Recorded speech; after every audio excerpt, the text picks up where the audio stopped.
જય વસાવડાની તમામ અપડેટ્સ મેળવવા માટે સબસ્ક્રાઇબ પ્રેસ કરી બેલ આઇકોન પ્રેસ કરો. નમસ્કાર દોસ્તો, જોત જોતામાં આપણી પ્લેનેટ જેવી ઉપરની ઉર્જા સિરીઝ એક ઉત્સવ નવરાત્રિ ઉપર નક્કી કરેલો કે આપણી સ્પેસ છે એ સ્ત્રીઓને આપવી છે અને અલગ અલગ ઉર્જાઓ આપણે એમાંથી એ મારફતે નિહાળવી છે અને એ ઉર્જાઓ આપણા કુટુંબ સુધી, આપણા પરિવાર સુધી, આપણા જીવન સુધી પહોંચે એવા વાઇબ્રેશન્સ ઝીલવા છે. તો 7મું નોરતું આવી ગયું અને 7મા નોરતે એક ઉર્જા રજૂ થઈ રહી છે આપની સામે. એ પણ બહુ અનોખી છે.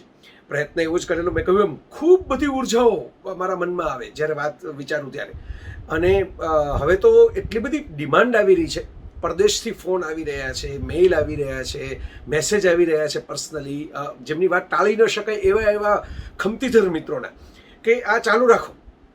નવરાત્રિ ઉપરનો જ સંકલ્પ હતો, પણ તમને 2-3 સરસ સમાચાર પણ આપી દઉં કે શરદ પૂનમે એક ઉર્જા સ્પેશિયલ રજૂ કરવાનો વિચાર છે. જોતા રહેજો, હું રજૂ કરીશ આગળ ઉપરના એપિસોડની અંદર કે કેવી રીતનું એ સ્પેશિયલ હશે.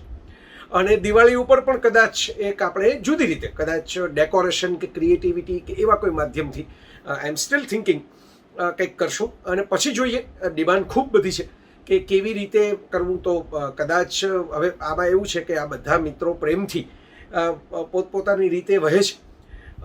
આનું પ્રોફેશનલ સેટઅપ કરવું થોડું અઘરું છે, અટપટું છે. હું તો મારી ઘરની એક નાનકડી યુટ્યુબ ચેનલ ચલાવું છું. આ કોઈ બહુ મોટી ચેનલ પણ નથી અને એનું કંઈ બહુ મોટું કોઈ પ્રોફેશનલ સેટઅપ પણ નથી. એટલે એ થોડું અઘરું છે અને મને ગમે નહીં કે કોઈ વ્યક્તિની ટેલેન્ટ કે સમય છે એમને જ આપણે લઈ લઈએ. એટલે કશુંક વિચારું છું કેવી રીતે મેળ પડે. અત્યારે તો લગભગ બધા પોતપોતાની રીતે ઘરમાં છે મોટા ભાગે. તો એવું કદાચ થશે તો મને તો આનંદ થશે કે નવરાત્રિ જ શું કામ, આપણે કંઈ 9 દિવસ જ શક્તિ પૂજન કરવાનું હોય એવું ન હોય. 365 દિવસ અહર્નિશ 24 કલાક શક્તિ પૂજા કરવાની હોય.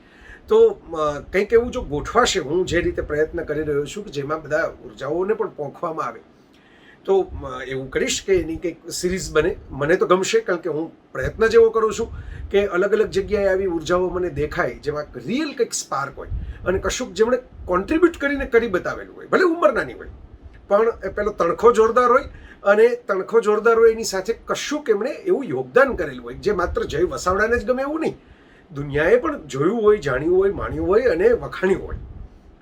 પણ મને ગમ્યું કે તમને આટલું બધું ગમ્યું. એના માટે તો આ કરેલું, આ ગમતાના ગુલાલ જેવી જ વાત હતી. તો તમે બધા ખૂબ પ્રેમ વરસાવ્યો ઉર્જા ઉપર. તમારી બધી જ ઉર્જાઓ ખૂબ થનગની રહી છે, તરવરી રહી છે. બધા કંઈ મારી જ ઉંમરના છે એવું નથી, કોઈ નાના છે, કોઈ મોટા છે, પણ બધાને મજા આવી છે. બધા એ ઉર્જાઓના પણ ફીડબેક ઝીલીને મને એમ થયું કે ચાલો આપણું આ નવરાત્રિ, આ જીવ્યું આ વર્ષ આ રીતે તો થોડુંક સાર્થક થયું. તો દોસ્તો, આજની જે ઉર્જા છે, તમને એમ થશે કે આ ઉર્જા હમણાં ભાઈ કરતા હતા નવરાત્રિની વાતમાં, પછી સુપરમેન ક્યાંથી આવી ગયો? આ જ સવાલ છે અને એમાંથી જ આજની ઉર્જા છે. સવાલ એ છે કે આ બધી 20મી સદીની કહાનીઓ કોમિક્સના માધ્યમે કહેવાય, ફિલ્મના માધ્યમે કહેવાય, અને આપણી ઉપર જાદુ કરી ગઈ. અને એ કથાઓ છે એ જાણે કે ઘરના મેમ્બર હોય, માર્વેલ યુનિવર્સના 200 કરોડના બિઝનેસ થાય ભારતની અંદર. ભલે થાય, સરસ રીતે કહેવાયેલી કથાઓ છે, સરસ એમાં સંદેશા પણ હોય છે, બાળકોને પણ મજા આવે એવી રીતની વાત હોય છે, તો ભલે થતું. પણ મારે જે સવાલ પૂછવો છે, ઘણી વખત મને થાય કે આપણી તો કથા વારસાની જ પરંપરા, ભારતની કથા સરિત સાગર, વાતોની નદીઓનો દરિયો, એવો રમણલાલ સોનીએ અનુવાદ કરેલો એ સંસ્કૃત ગ્રંથનો, કથા સરિત સાગર.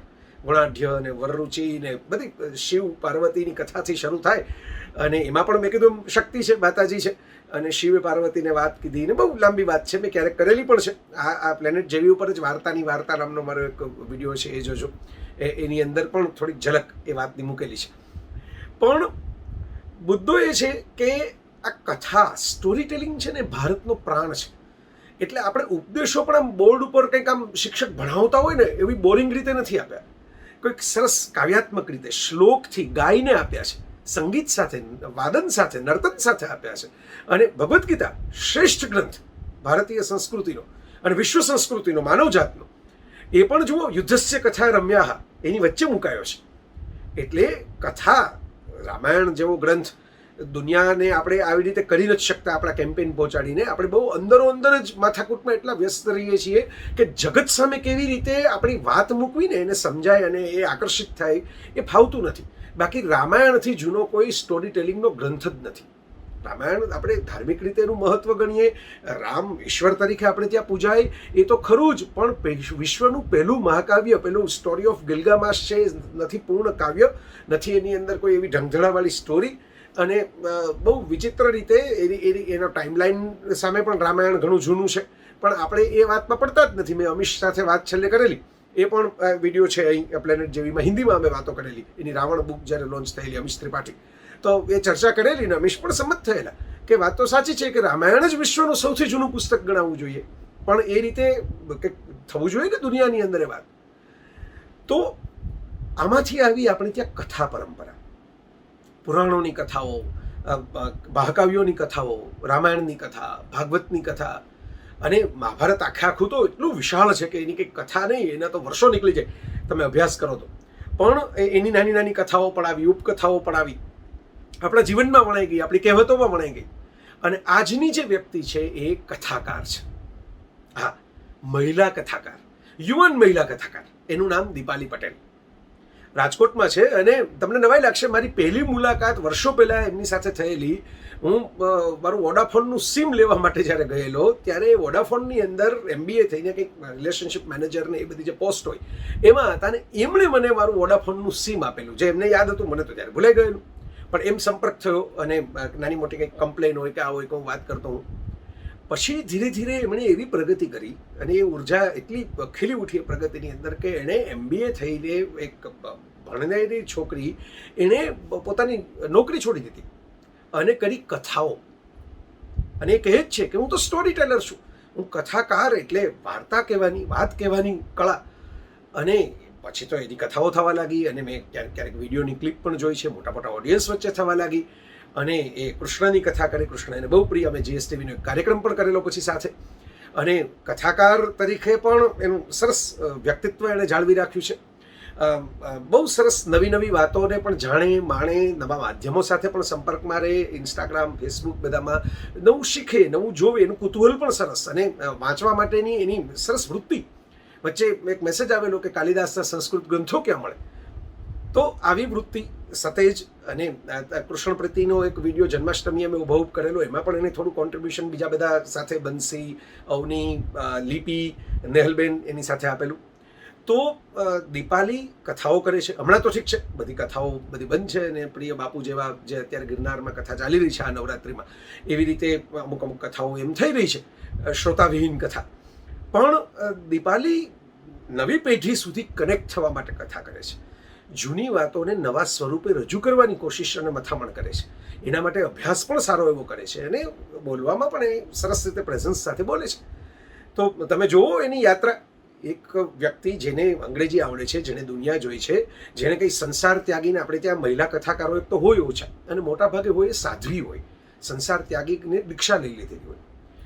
તો સંસારમાં છે એટલે જીવન જીવે છે ભરપૂર, હજી તો ખાસા યુવાન છે.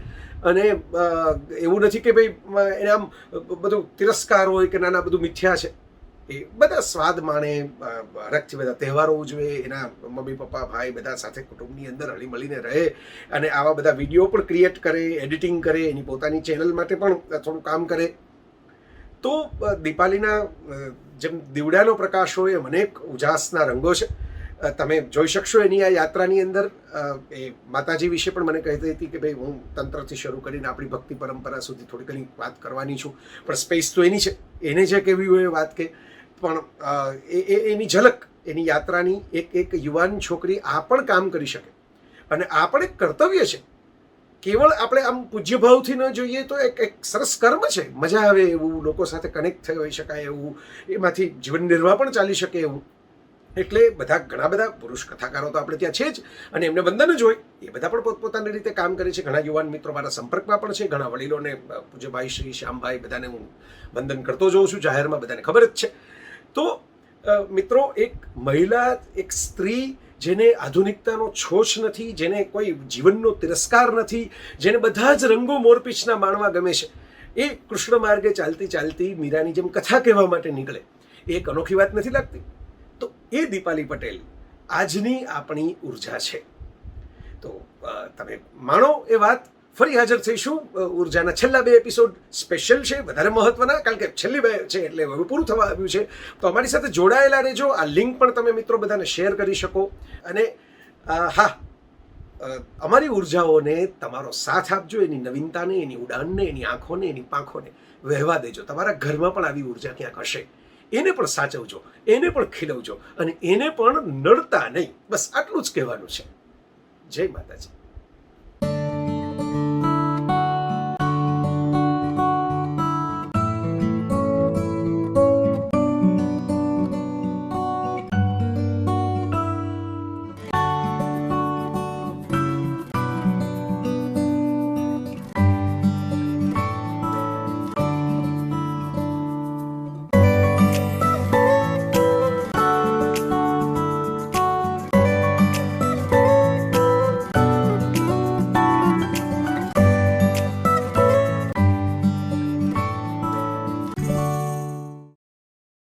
નમસ્કાર મિત્રો, હું છું દીપાલી.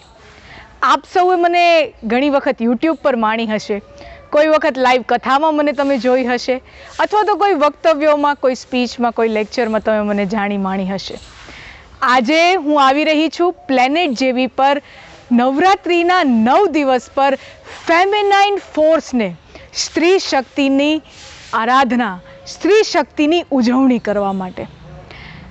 એક તો જયભાઈનો એક ખૂબ સરસ મજાનો વિચાર છે. સ્ત્રી શક્તિ, સ્ત્રી સશક્તિકરણ, વુમન એમ્પાવરમેન્ટ, આ વિશે લોકો ઘણી બધી વાતો કરે છે, પણ ક્યાંક ને ક્યાંક એક વાણી વિલાસ તરીકે રહી જાય છે, ક્યાંક ને ક્યાંક એક થિયરી, એક શબ્દો રૂપે રહી જાય છે. પણ જયભાઈએ આ વસ્તુને માત્ર વાણી નહીં પરંતુ વર્તનમાં ઉતાર્યું છે, આને ઇમ્પ્લિમેન્ટ કરીને એક્ઝિક્યુટ કર્યું છે અને સરસ મજાનું પોતાની સ્પેસને, પોતાના ઓડિયન્સને એવી મહિલાઓ સાથે શેર કર્યું છે કે જેણે જીવનમાં કંઈક કરવાનું પેશન હોય અને પોતાના 3 રંગો દ્વારા, પોતાના ફેમિનાઇન ફોર્સ દ્વારા, પોતાના ફેમિનાઇન રંગો દ્વારા પોતાની આસપાસના જીવનને, પોતાની આસપાસની દુનિયાને એને બહેતર બનાવી હોય. અને તમે જુઓ, આખી દુનિયાના તમામ ધર્મોમાં, આખી દુનિયાની તમામ સંસ્કૃતિમાં ઈશ્વર એટલે પુરુષ. He is merciful, he is father સ્વરૂપે છે, પિતા સ્વરૂપે છે, પુરુષ સ્વરૂપે છે. પણ સનાતન સંસ્કૃતિ એમ કહે છે કે બ્રહ્મ નિરાકાર નિર્ગુણ છે, એ નથી સ્ત્રીલિંગ અને નથી પુલ્લિંગ. એનામાં ખરેખર તો બ્રહ્મ, સંસ્કૃત વ્યાકરણની દ્રષ્ટિએ જોઈએ તો બ્રહ્મ શબ્દ નપુંસક લિંગનો શબ્દ છે. એને સ્ત્રીલિંગ ન કહેવાય, ન એને પુલ્લિંગ કહેવાય. એટલે ખરેખર તો વિચારધારા એમ કહે છે કે બ્રહ્મ જે છે, જે આખા સૃષ્ટિનું સંચાલન કરતું જે ચૈતન્ય છે, એ નથી સ્ત્રી, નથી પુરુષ, એ નિર્ગુણ છે, નિરાકાર છે. પણ જ્યારે એ સગુણ અને સાકાર થાય અને જ્યારે એ ચૈતન્ય પોતાને એક્સપ્રેસ કરે, પોતાને અભિવ્યક્ત કરે, ત્યારે એ પુરુષ સ્વરૂપે પણ અભિવ્યક્ત થાય અને સ્ત્રી સ્વરૂપે પણ થાય. સ્ત્રી સ્વરૂપે શું કામ નહીં? જો એ નિરાકાર પોતાને અભિવ્યક્ત કરતું હોય તો એ તમામ સૃષ્ટિના રંગોમાં, તમામ સૃષ્ટિના સ્વરૂપોમાં એ પોતાની જાતને અભિવ્યક્ત કરે. અને ખરેખર તો તમે જેટલો આપણા પૌરાણિક સાહિત્યનો અભ્યાસ કરો, આપણા સાંસ્કૃતિક લિટરેચરનો તમે અભ્યાસ કરો, તો તમને જાણવામાં આવે કે આપણું જૂનું સાહિત્ય, કે આપણું જૂનું કથા સાહિત્ય હોય, પૌરાણિક સાહિત્ય હોય, એ કેટલું આધુનિક, કેટલું લિબરલ, કેટલું મોડર્ન છે. અને તમે જુઓ, આપણો દેશ લોકશાહી છે અને કોન્સ્ટિટ્યુશન પ્રમાણે એક પ્રધાનમંત્રી હોય, પ્રધાનમંત્રીની પોતાની કેબિનેટ ઓફ મિનિસ્ટ્રી હોય, એમાં કોઈ ફાઇનાન્સ મિનિસ્ટર હોય, કોઈ ડિફેન્સ મિનિસ્ટર હોય, કોઈ HRD, કોઈ કૃષિ મંત્રી, કોઈ રેલ મંત્રી. આ રીતે આખા દેશનું સંચાલન થતું હોય. અને તમે વિચાર કરો, આપણા પુરાણોની અંદર આ જ વાતને કેટલી સુંદર રીતે મૂકવામાં આવી છે. સૃષ્ટિના સંચાલન માટેનો એક રાજા છે ઇન્દ્ર, અને એ ઇન્દ્ર પોતાનો વહીવટ કેવી રીતે કરે છે? તો પોતાની જેટલા પણ વહીવટી કામો છે એને વિભાગોમાં આપી દીધા છે. અને તમે જુઓ, તમામ મહત્વના જે મંત્રી ખાતાઓ છે એ કોના હાથમાં છે? એ સ્ત્રીઓના હાથમાં છે, દેવીઓના હાથમાં છે. તમે જુઓ, દેશનું મહત્વનું ખાતું કહેવાય, એ કહેવાય ફાઇનાન્સ મિનિસ્ટ્રી. તો ફાઇનાન્સ મિનિસ્ટ્રી કોણ સંભાળે? લક્ષ્મીજી સંભાળે. ડિફેન્સ મિનિસ્ટ્રી કોણ સંભાળે? માં કાળકા સંભાળે. એજ્યુકેશન મિનિસ્ટ્રી કોણ સંભાળે? તો માં શારદા, માં સરસ્વતી સંભાળે. અને હોમ મિનિસ્ટ્રી કોણ સંભાળે? માં અન્નપૂર્ણા હોમ મિનિસ્ટ્રી સંભાળે. તો તમામે તમામ મહત્વના ખાતાઓ દેવીઓ પાસે છે ને? કેટલી સુંદર, કેટલી બ્યુટીફુલ વાત. તો મારી વાત પરથી તો તમને અનુમાન લાગી જ ગયું હશે કે હું કયા ક્ષેત્રમાંથી આવું છું. હું આવું છું કથાના ક્ષેત્રમાંથી. કથા ગાઉં છું, કથા કરું છું. પુરાણો મારો પ્રેમ છે. અને હું કથા ક્ષેત્રમાં આવી અને કથા ક્ષેત્ર મેં પસંદ કર્યું. આ વાત કરતાં કથાના ક્ષેત્રે મને પોતાની અંદર સમાવી લીધી એ કહેવું વધારે યોગ્ય છે. એટલે મેં કથાનું ક્ષેત્ર પસંદ નથી કર્યું, કથાની દુનિયાએ મને પસંદ કરી છે. એવું મને હંમેશા ખૂબ વિવેકપૂર્વક લાગ્યું છે. અને પુરાણો શબ્દ જ કેટલો પ્યારો છે. મને સૌથી વધુ આ કથાની દુનિયા સાથે, કથા જગત સાથે કોઈ વાત એટ્રેક્ટ કરતી હોય, કોઈ વાત સૌથી વધુ ગમતી હોય તો એ છે કે પુરાણોની વ્યાખ્યા જ તમે જુઓ તો પુરાણની વ્યાખ્યા આપણે સંસ્કૃત સાહિત્ય કરે છે કે પુરાણવ ઇતિ પુરાણમ, કે જે પુરાની વાતો છે, જે જૂની વાતો છે, એને નવા સંદર્ભમાં, નવી વાતો દ્વારા, નવા શૈલીમાં, યુગે યુગે, જનરેશન ટુ જનરેશન, પેઢી દર પેઢી એને ટ્રાન્સમિટ કરવું, એનું રૂપાંતર કરવું, એના સ્વરૂપનું પરિવર્તન કરવું, આ પુરાણો છે. એટલે ક્યાંય રિજિડિટી નથી, ક્યાંય રૂઢિચુસ્તતા નથી. અને આ જે ફ્લેક્સિબિલિટી છે, આ જે લવચપણું છે, હું એમ માનું છું કે આ પુરાણોને, અને એટલા માટે જ ભારતીય સંસ્કૃતિને ખરેખર દુનિયાની સૌથી વિશિષ્ટ સંસ્કૃતિ બનાવે છે. કે સત્ય તો શાશ્વત છે, ટ્રુથ ઇઝ એટર્નલ. એ ક્યારેય નવું નથી અને ક્યારેય જૂનું નથી. પણ એ સત્યની અભિવ્યક્તિના માધ્યમો, એના અભિવ્યક્તિની ભાષા, એની અભિવ્યક્તિની શૈલી, એના ઉદાહરણો એ નવા દેશ, કાળ, સ્થાન અને લોકો પ્રમાણે ચેન્જ થતા રહે. તો પુરાણો આપણો આધાર છે. સાંસ્કૃતિક દુનિયાને જોવા માટેનું આપણને એક લેન્સ આપે છે. અને એની રેન્જ તમે જુઓ, એની અંદર હાસ્યની છોડો હોય તો સમજણની વાતો પણ હોય, એમાં શૌર્ય અને યુદ્ધ કથાઓ પણ હોય, તો એમાં ભક્તિ પ્રેમ રસમાં તરબોળ થવાનું પણ હોય, એમાં માસુમિયત પણ છે અને એમાં ક્રૂરતા પણ છે. અને માનવીય સ્વભાવના જેટલા પણ અલગ અલગ ડાયમેન્શન્સ છે, જેટલા પણ અલગ અલગ રંગો છે, એવી એની અંદર દર્શાવવામાં આવે છે. લાઈફમાં હું હંમેશા ખૂબ પેશનેટ રહી છું. જે પણ કામ કર્યું છે, જે ક્ષેત્રમાં રહી છું, ત્યાં દિલ નીચોવીને, મન લગાવીને કામ કર્યું છે. હાફ હાર્ટેડ કામ કોઈ પણ હોય એ વસ્તુથી મને ખૂબ ચીડ રહી છે. તો મારી શરૂઆત થઈ ક્રિકેટના તબક્કાથી. હા, ક્રિકેટ રમી અને એ પણ પ્રોફેશનલ લેવલ પર. ખૂબ નાની વયે જ્યારે દૂરદર્શનની અંદર, મને આજે પણ ખૂબ એકદમ સ્પષ્ટ રીતે યાદ છે કે દૂરદર્શનની અંદર વુમન્સ ટીમનો મેચ ચાલી રહ્યો હોય અને મારી ઉંમર ત્યારે સેકન્ડ, થર્ડ, બીજું ત્રીજું ધોરણ ભણતી એક નાનકડી છોકરી, અને ટીવી પર મેચ ચાલી રહ્યો છે ને જોઈને મેં સીધું મારી કાલી ગયેલી ભાષામાં મમ્મીને કીધું કે મમ્મી આ છોકરીઓ કેમ ક્રિકેટ રમે છે? ક્રિકેટ તો સચિન ને બધા છોકરાઓ રમે ને. અને ત્યારે મારી મમ્મીએ એક શબ્દ, જે એક વાક્ય જે બોલ્યું, હું માનું છું એ વાક્ય ખરેખર મારી લાઈફ માટે એક બહુ ટર્નિંગ પોઈન્ટ સાબિત થયો. મારી માતાએ એમ કહ્યું કે છોકરી કે છોકરો એ મેટર નથી કરતો, જેને આવડે એ રમે. ક્રિકેટની ગેમ ડિસ્ક્રિમિનેટ નથી કરતી, એ કોઈ ભેદ નથી રાખતી, જેને આવડે એ રમે. અને ત્યારથી મારા મનમાં બીજ વવાયું કે જેને આવડે એ રમે. અને પછી મેં ક્રિકેટની પ્રોફેશનલ તાલીમ લીધી, કોચિંગ લીધું. અને તમે સમજી શકો છો, આજથી 15-18 વર્ષ પહેલાંની વાત છે, જ્યારે એટલી બધી એક નાનકડા ટાઉનમાં, રાજકોટ એટલે એક નાનકડું શહેર ગણાતું ત્યારે, અને એમાં પણ ખાસ કરીને સ્પોર્ટ્સ માટે ફેસિલિટી, અને એમાં પણ છોકરીઓ માટે ફેસિલિટી. એટલે આ બધી વસ્તુઓમાંથી પસાર થવું અને સાથે સાથે લોકોને કન્વિન્સ કરવા, આપણી આસપાસના લોકોને કન્વિન્સ પણ કરવા કે મારે આ ક્ષેત્રને હું ખરેખર એક સિરિયસ ક્ષેત્ર તરીકે જોઉં છું અને મારી પ્રતિભા છે જેમાં મારે એની અંદર એક્ઝિબિટ કરવી છે.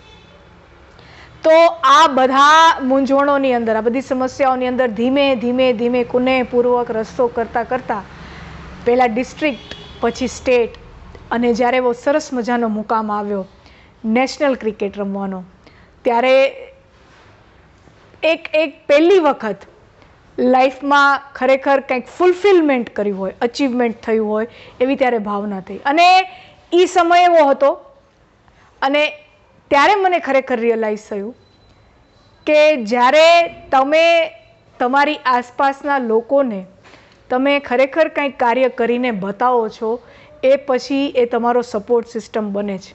એટલે ક્યારેય પણ આપણી આસપાસ રહેલા લોકો હોય, એ પછી સમાજ હોય, પરિવાર, એક્સટેન્ડેડ ફેમિલી હોય કે સમાજ હોય, કોઈ પણ જેનો પ્રભાવ તમારી ઉપર પડતો હોય, જેનો પ્રભાવ તમારા વિચારસરણીને ઇન્ફ્લુઅન્સ કરતો હોય, એના પાસેથી શરૂઆતના તબક્કાઓમાં ક્યારેય સપોર્ટની અપેક્ષા ન રાખવી. તમે આગળ વધતા જશો, લોકો તમારી સાથે આપોઆપ જોડાતા જશે.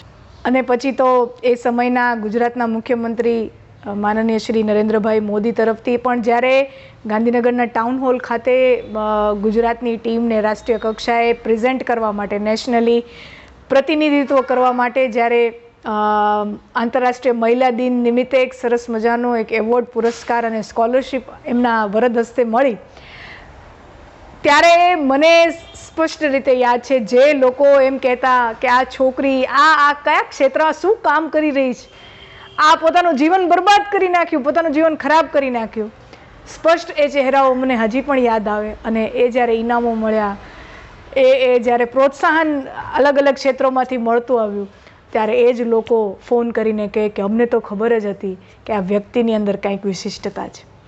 એટલે મારે આ વાત એટલા માટે ખાસ કરીને તમારી સામે રાખવાની એ જ કારણ છે, બીજું કોઈ કારણ નથી. મારે માત્ર એ જ સિંગલ રીઝન, સોલ પર્પઝથી આ વાત હું તમારી સમક્ષ મૂકી રહી છું કે આ સંસારની અંદર કેટલી બધી કુમળી વયની નાની દીકરીઓની, નાની છોકરીઓની ઉપર આસપાસના લોકો આ તારાથી નહીં થાય, આ તારે ન કરવું જોઈએ, આમ તારે ન કરાય, આ ક્ષેત્રમાં ન જવાય, આવા તમામે પ્રકારની જે બોમ્બ મારો જેના ઉપર થતો હોય, જેના ઉપર પ્રહારો થતા, વૈચારિક પ્રહારો થતા હોય, ત્યારે આ મારા માધ્યમ થકી, અમારી એક નાનકડી વાત થકી જો કોઈને હૂંફ મળે, કોઈને એક નવી દિશા તરફનો એક નવો નજરિયો મળે, તો એના માટે અમારી વાત મૂકી રહી છું. અને પછીનો બીજો તબક્કો છે મારી કોર્પોરેટ કારકિર્દીનો. માસ્ટર્સમાં મેનેજમેન્ટની ડિગ્રી બાદ મેં જ્યારે કોર્પોરેટ ક્ષેત્રની અંદર પહેલી વખત કદમ મૂક્યો, ત્યારે ખરેખર તો પૂરું એક અનચાર્ટેડ ટેરિટરીમાં એક્સપ્લોર કરવાનો પહેલી વખત જતી હોય એવું મને લાગ્યું. અને નવા અનુભવો થયા, ઘણા ચેલેન્જિંગ કામો કર્યા, ઘણા ચેલેન્જિંગ લોકો સાથે રહેવાનો મોકો મળ્યો, મલ્ટીકલ્ચરલ અનુભવો. કારણ કે કોર્પોરેટની અંદર તમને ખ્યાલ જ હોય કે તમને એક માહોલ જ મલ્ટીકલ્ચરલ હોય, અને સાથે પૂરા ભારતભરની અંદર વિવિધ પ્રોજેક્ટ ઉપર કામ કરવાનો મોકો મળ્યો. ઘણી બધી સરકારી એજન્સીઝ સાથે, સરકારી ખાતાઓ સાથે મારી કંપની તરફથી ઘણા બધા પ્રોજેક્ટ ઉપર કામ કર્યા. અને આખી કોર્પોરેટ કારકિર્દી દરમિયાન બધું હતું મારી પાસે. સારામાં સારા પગાર ધોરણ, સારામાં સારું રેમ્યુનરેશન, સારામાં સારી ફેમિલી, એકદમ સપોર્ટિવ ફેમિલી. અને સામાન્યત સાધારણ રીતે દરેક માણસને જેટલી પણ જરૂરિયાતો હોય તમામ વસ્તુઓ મારી પાસે હતી. પણ છતાંય મનમાં એક અધૂરપ, એક ખલીશ, એક ખાલીપો સતત ખટક્યા કરતો. સતત એ વસ્તુ ખટક્યા કરતી કે જે મારું ઇન્ટરનલ કોલિંગ છે, જે મારા માયલાનો જે અવાજ છે, એ સુધી હજી હું નથી પહોંચી. દિવસભર તો આખા કામોમાં, ફોનમાં, ઈમેલ, લેપટોપ આ બધી વસ્તુઓમાં પડ્યા હોય, અને સાંજે આવી, રાત્રે આવી, અને જ્યારે મને આનંદની ક્ષણો ત્યારે મળતી, જ્યારે હું મારા રૂમમાં, મારી લાઇબ્રેરીમાં મારા પુરાણોનું જે સેક્શન છે એ દુનિયામાં જ્યારે હું ખોવાઈ જતી, ત્યારે મને સાચા આનંદનો અનુભવ થતો. અને આ વાત, આ જર્ની, આ પુરાણોનો પ્રેમ, લવ ફોર પુરાણ, આ બહુ પુરાણો છે. અને પુરાણો માટેનો આ પ્રેમ છેક શરૂ થાય છે બાળપણથી. મને યાદ છે, અમે જ્યારે નાના હતા ત્યારે અમારા ઘરમાં એક નિત્યક્રમ હતો કે દિવાળી અને ગુરુ પૂર્ણિમાના સમયે આ 2 વખત વર્ષમાં હરિદ્વાર જવાનું. અને એક વખત દિવાળીના વેકેશનની અંદર મારી ઉંમર કંઈક 7-1 વર્ષની હશે, અને ત્યારે અમે એક આશ્રમમાં હતા અને ત્યાં સરસ મજાનો સત્સંગ ચાલે અને ત્યાં ભાગવતની પોથી એમ જ બિરાજમાન હોય અને મેં ભાગવતની પોથી ખોલી અને એમ જ હું કથા વાંચવા માંડી અને એની સાથે સાથે મારા નાના નાના ટૂચકાઓ, મારી નાની નાની વાતો એની અંદર સાથે સાથે ભેગી એ પણ ઉમેરતી ગઈ. અને જ્યાં વચ્ચે વચ્ચે શ્લોક આવે ત્યાં શ્લોકને પછી ગાઈને સંભળાવું. અને આ આખો એક અનુભવ રહ્યો પહેલી વખતનો. લોકોને ખૂબ આશ્ચર્ય થયું, મારા મમ્મી પપ્પાને ખૂબ મોટું આશ્ચર્ય થયું. અને ત્યારથી ખરી અને મને આ કથાઓના જગતથી, આ કથાની આખી દુનિયાથી ખૂબ પ્રેમ થઈ ગયો. અને એના પછી તો મેં એનો અભ્યાસ કર્યો. અને ખરેખર તો મારા દાદા મને હંમેશા એમ કહેતા, બેટા આ શાસ્ત્રો છે, આ પુરાણો છે, આને શાસ્ત્રીય રીત કરતાં આત્મીય રીતે આને આત્મસાત કરવાની જરૂર છે. અને ત્યારથી કરી અને મારી આત્મીયતા આ પુરાણો સાથે બંધાઈ. અને આ તો થઈ નાનપણની વાત. અને એ સમયે કે એ પછી પણ ક્યારેય મનમાં એવો એક વિચાર નહોતો આવ્યો કે મારે આ રીતે કથાઓ ગાવી છે, આવી રીતે કથા કરવી છે. એક તબક્કો હતો, એની સાથે સાથે કથાનો પ્રેમ સતત જળવાતો રહ્યો. પણ પછી જેમ કહ્યું એમ ક્રિકેટ આવ્યું, એના પછી ભણવાનું થયું, કોર્પોરેટ કારકિર્દી આવી.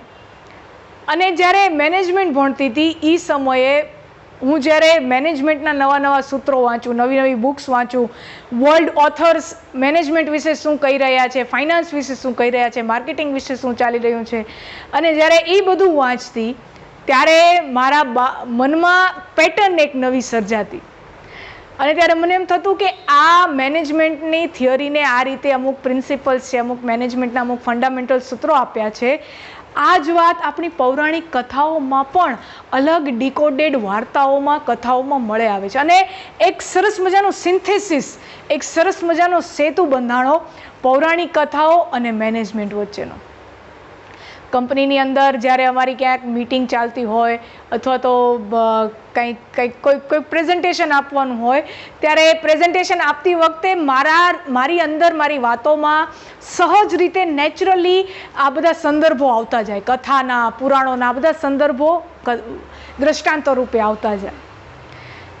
અને એના પછી ધીમે ધીમે ધીમે એક એવો સમય આવ્યો કે જ્યારે મને એમ થયું કે મારે આ મારી અંદર જે એક નિર્માણ થઈ રહ્યું છે, મારી અંદર એક આખી અલગ દુનિયાનું જે નિર્માણ થઈ રહ્યું છે, એને મારે મારા વિચારો અને મારા વાણી રૂપે મારે દુનિયા સમક્ષ રજૂ કરવું છે, નહીંતર મને અજંપો જીવવા નહીં દે. અને એટલે જ એક નાનકડી કથાનું આયોજન થયું. અને ત્યારે મારી સર્વિસ પણ ચાલુ હતી. મને બરાબર યાદ છે કે બપોરે 3 વાગે કથાનું પહેલું સત્ર શરૂ થવાનું હોય અને હું બપોરે 2:30 વાગે હજી મારા ઓફિસનું કામ પૂરું કરી અને ત્યાંથી આવું છું.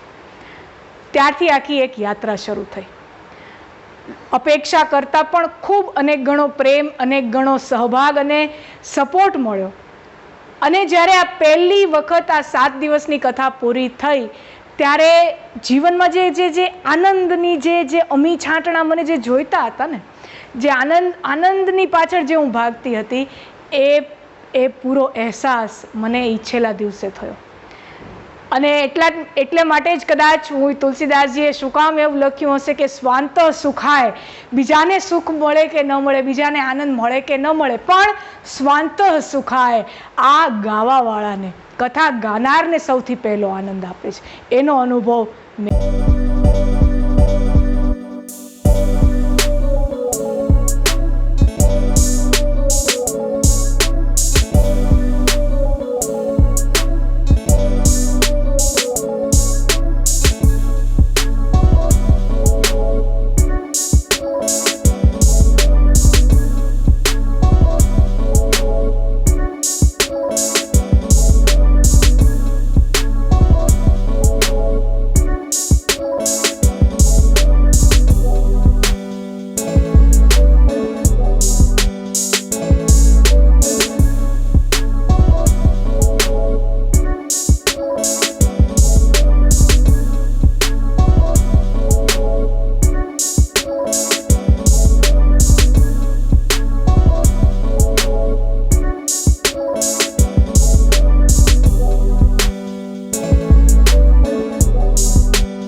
કલ્ચર અને હેરિટેજ પાસે દુનિયાને આપવા માટે ઘણું બધું છે. We have a lot two offer to the world.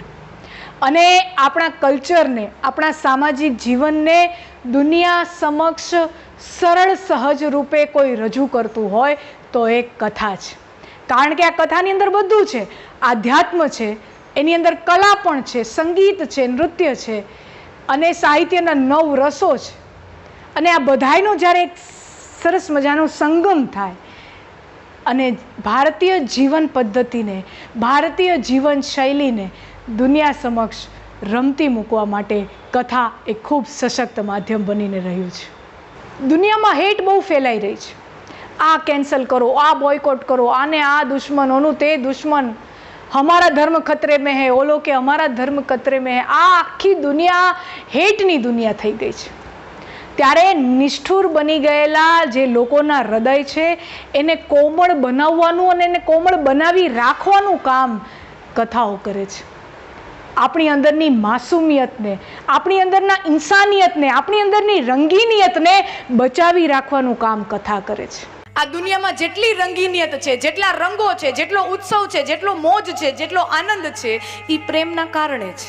અને આ દુનિયા પ્રેમની દુશ્મન છે. ये इश्क है, वो चाहे वतन से हो, वो चाहे धर्म से हो, वो चाहे ईश्वर से हो, वो चाहे कोई व्यक्ति से हो, वो चाहे कोई विचारधारा से हो, वो इश्क जब तक तुम्हारे जीवन में मौजूद है तब तक तुम्हारा जीवन जीवन है. बाकी तो તમારું શ્વાસ લેતું પંચમહાભૂતનું એક ખોખલું શરીર છે. ઇશ્ક જ્યાં તમારા શરીરમાંથી મટી ગયું પછી વાત પૂરી થઈ ગઈ. અને આ કથાનું માધ્યમ એટલું સશક્ત છે અને એટલું અસરકારક છે કે એના સદુપયોગ દ્વારા આપણા સમાજની અંદર રહેલી કેટલા બધા કુરિવાજો છે, બદીઓ છે, ધીમે ધીમે ધીમે કરીને દૂર કરી શકાય છે. અબલા કહેતે થે લોગ जिसे जब पहली बार सबल देखी, भारत क्या पूरी दुनिया ने नारी की शक्ति प्रबल देखी, भारत क्या पूरी दुनिया ने नारी की शक्ति प्रबल देखी. અને ઈ કેવા સંજોગોમાંથી સ્ત્રી પસાર થઈ, તમે વિચાર કરો. આ કથાઓ, આ શૌર્યની ગાથાઓ આપણી દીકરીઓ, નાની નાની કુંબળીઓ હોય ને, એને આ શૌર્યની ગાથાઓ સંભળાવો. ઈ કેવા પરિસ્થિતિમાં એને નિર્ણય લીધો કે મેં અપની ઝાંસી નહીં દૂંગી. જ્યારે ઝાંસીનો રાજા, એનો જે પતિ હોય, એ પતિ મૃત્યુ પામે છે બીમારીના કારણે, હજી વિધવા થઈ છે એ સ્ત્રી. અને એ સમયના સામાજિક નિયમો પ્રમાણે વિધવા થાય તો એને અમુક પ્રકારના વસ્ત્રો ધારણ કરી અને મુંડન કરી અને અમુક પ્રકારનું જીવન જીવવું પડે, જે સમાજ જીવનની અંદર રહી ન શકે. એ પ્રકારના એ સમયના સામાજિક નિયમો, એવી રૂઢિચુસ્તતા. અને એની અંદર લક્ષ્મીબાઈ બોલે છે કે આ સમાજના નિયમનો મારે ભંગ કરવો પડે તો આ સમાજના નિયમનો હું અત્યારે ભંગ કરીશ. હું વિધવા થઈ છું, આ લક્ષ્મીબાઈ વિધવા થઈ છે, પણ હવે આ ઝાંસીને હું વિધવા થવા નહીં દઉં. ઝાંસીની નાથ, એની માં લક્ષ્મીબાઈ અહીંયા બેઠી છે, હવે હું ઝાંસીને વિધવા થવા નહીં દઉં. કેટલી બધી વાતો છે, કેટલા બધા સબ્જેક્ટ છે, એવા વિષયો છે જેના ઉપર આમતોર ઉપર ક્યારેય ચર્ચા ન થતી હોય, ત્યારે કથાઓના માધ્યમ દ્વારા સમાજને લોકજાગૃતિનું કામ પણ થતું આવ્યું છે. એ પછી જાતિ પ્રથા હોય, કુરિવાજો હોય, સ્ત્રીઓ તરફ થતા અત્યાચારો હોય, ફેમિનિઝમનું જે આખું નવું એક કલ્ચર બનીને આવ્યું છે છેલ્લા થોડાક 25-30 વર્ષોથી. હું એમ માનું છું આ તમામ સબ્જેક્ટ ઉપર સાધારણતઃ હું શું જોઉં છું કે ટ્વિટર ઉપર, સોશિયલ મીડિયા ઉપર આપણે હેશટેગ કરી અને વાતો કરી અને ત્યાં મૂકી દઈએ છીએ. ટ્વિટર ઉપર લોકો હેશટેગ કરે, આમ થઈ ગયું, તેમ થઈ ગયું, સ્ત્રીઓને આમ, આ ફલાણી આ ખોટી વસ્તુ છે, આપણા કલ્ચરમાં આ ખરાબ છે. પણ તમે વિચાર કરો, ટ્વિટર ઉપર હોય છે કોણ? એકદમ એલિટ, ભણેલો, સોફિસ્ટિકેટેડ વર્ગ સોશિયલ મીડિયાનો ઉપયોગ કરતો હોય છે. જ્યારે ભારતનો મોટા ભાગનો વર્ગ ભારતના ગામડાઓમાં વસે છે. એના સુધી આ એક પણ માધ્યમો, આ એક પણ હેશટેગ, એક પણ મૂવમેન્ટ ખરા અર્થમાં પહોંચતું નથી. ત્યાં જનમાનસ સુધી, જન સુધી, સાધારણ જન સુધી જો કોઈ પહોંચે છે તો એ કથા છે. અને એટલા માટે કથાનું જે પાવર છે, એની જે શક્તિ છે, સામાજિક બદીઓને દૂર કરવા માટેની એ ખૂબ અસરકારક છે. કથાની સાથે સાથે અમુક નાના કાર્યોમાં પણ હું જોડાયેલી રહું છું. CDS cows daughter's and students welfare trust છે કે જ્યાં અમે લોકો અમારા જેવા જ યુવાનોની એક આખી એક ટીમ છે કે જે ગાયો, વિદ્યાર્થીઓ અને જરૂરિયાતમંદ દીકરીઓ હોય એના લગ્ન વખતે અથવા તો વિદ્યાર્થીઓ કે જે પોતાના પૈસાના અભાવે શિક્ષણ એમને બંધ કરી દેવું પડતું હોય, એવી નોબત ન આવે એના માટે અમે કાર્યરત છીએ.